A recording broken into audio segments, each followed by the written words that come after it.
Hello मेरे प्यारे बच्चों, welcome to mathematics with Satyendra Dhama from Golden Gate International school.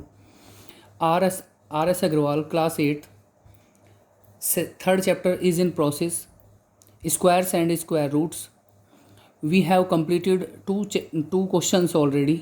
Today we will discuss question number third and question number fourth. Okay, so let's start. Question number third is, by what least number should the given number be multiplied to get a perfect square number? ये कह रहा है कि नीचे कुछ numbers दिए हुए हैं, ठीक है, उसमें किस लीस्ट नंबर यानी कि किस छोटे से छोटे नंबर से मल्टीप्लाई करें कि वो नंबर परफेक्ट स्क्वायर बन जाए. इन ईच केस या which case find the number whose square is the new number. और ये बताना है फिर कि जो परफेक्ट स्क्वायर बना है वो किसका स्क्वायर है. ओके, तो बहुत ही आसान है. तो इसमें एक काम आपको वही करना है by using prime factorisation method. ठीक है, तो सोल्व करते हैं. Solution is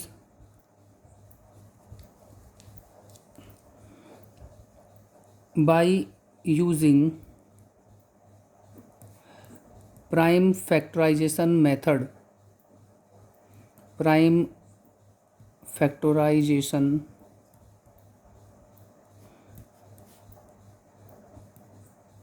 method resolving.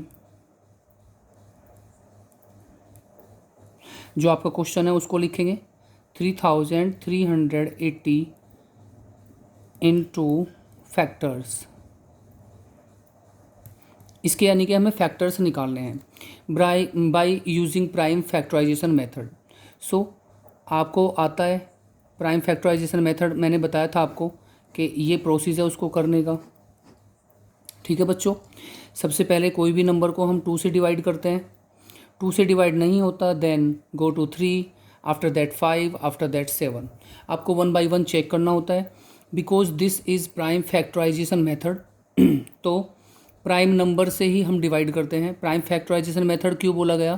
क्योंकि हम प्राइम नंबर से ही इसको डिवाइड करते हैं नंबर को.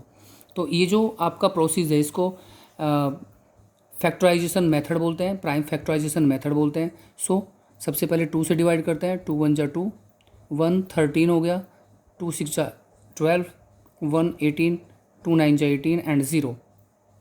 फिर 2 से कट जाएगा क्योंकि यूनिट प्लेस पर 0 है. 2 8 जा 16, 9 2 4 जा 8. ओके, 2 8 जा 16, 2 4 जा 8, 10 हो जाएगा, 2 5 जा 10. अगेन आप देखें यहाँ 2 से डिवाइड नहीं होगा. 3 से अगर जो इनका सम 3 से डिवाइड है तो नंबर भी डिवाइड हो जाएगा. 8 3 12 and 5 17 is not divisible by 3, so this number is also not divisible by 3. तो हम इसको 5 से डिवाइड करेंगे. 5 1 जा 5, 3 34, 5 6 जा 30, 4 5 45, 5 9 जा. Okay, now you know what is the square of 69 169. 13 का स्क्वायर होता है 13, 13 जा चल जाएगा यहाँ पर और 13 1 जा.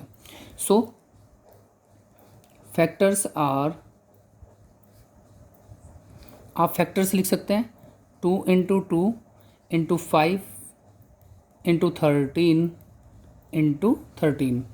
तो मैंने बताया था परफेक्ट स्क्वायर चेक करने के लिए क्या करते हैं कि फैक्टर्स का पेयर में होना बहुत ज़रूरी है. तो पेयर यहाँ पर 13 का बन गया, 2 का बन गया, 5 का नहीं बना. सो हमें कितने की नीड है मल्टीप्लाई करने की कि ये परफेक्ट स्क्वायर बन जाए? अगर जो हम इसमें 5 से मल्टीप्लाई कर दें तो ये परफेक्ट स्क्वायर बन जाएगा. Okay, so then multiply